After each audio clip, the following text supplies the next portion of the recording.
So, George Bush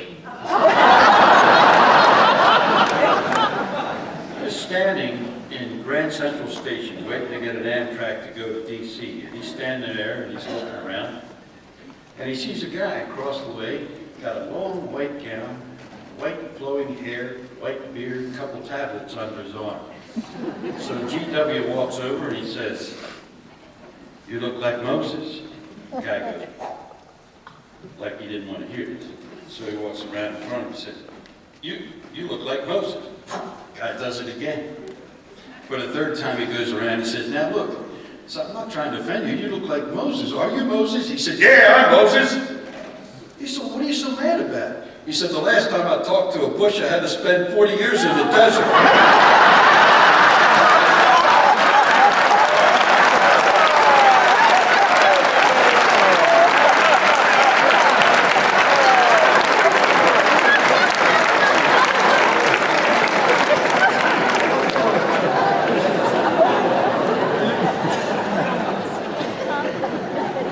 For 30-some years, he got along telling those stupid frog jokes.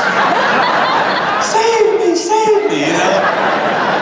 Now all of a sudden, he's telling stories about the Old Testament. I mean, my goodness gracious. And we're going to follow through with a first for Dunbo. Jimmy, you said earlier to me that you'd like to use this as your initial time telling us sort of an Uncle Jim. Yeah. Jim, if you don't mind, I'll tell it in the next show.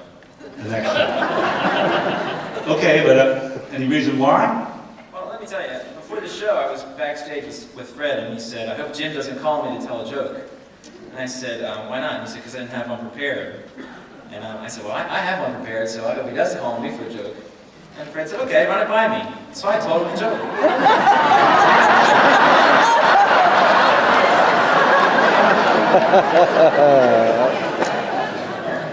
I think it's time for Mr. Weber to direct the song. Thank you.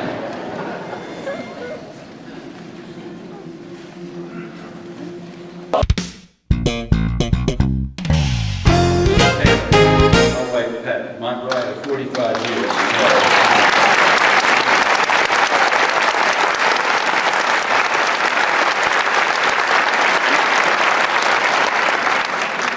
I mention that only because I've been worried about her.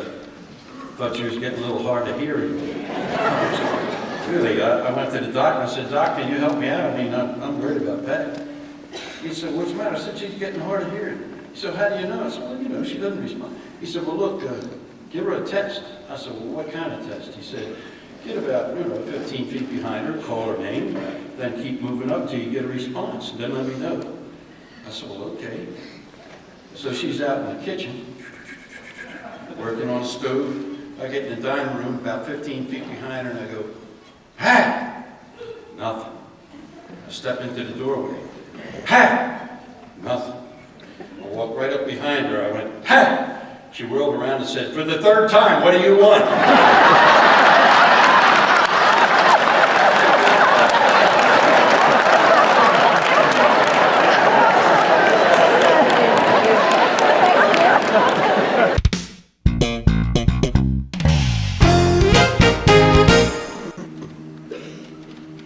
Yesterday, all my troubles seem so far away. Now it looks as though they're here to stay. Oh, I hope. Right over there. It's a whole lot of noise. You hear that? What's black and blue and floats down the river? I don't know. People who talk when I sing. You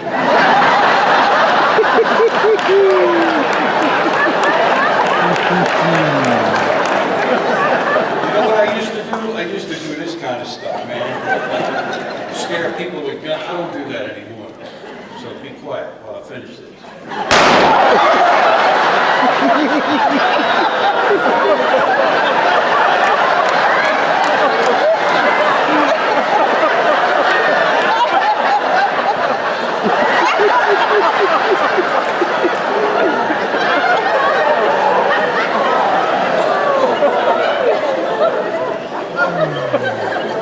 Suddenly, I'm not half the man I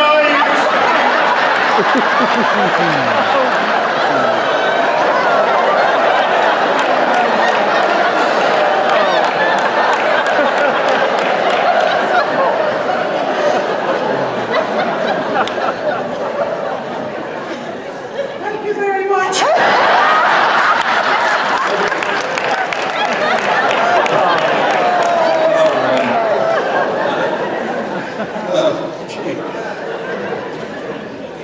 You know, barber shopping, boys go up there.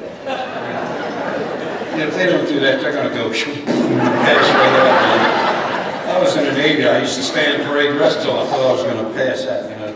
So take it easy, and whenever you feel like doing that, don't. Okay, now, seriously, barber shopping is a big family thing. I just honored and spoke of my wife. 45 years we've been married. It's been my heart, I love you. Life would be naught without you. Light of my life, my darling, I love you. I love you.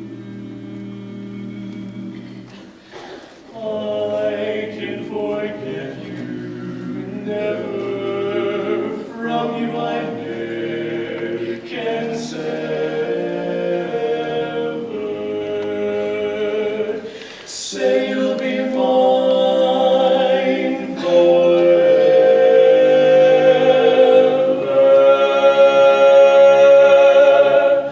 I love you. When you're not here by my side, there's only clouds in the sky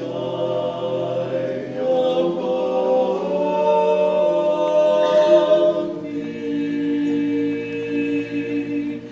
Say that you will.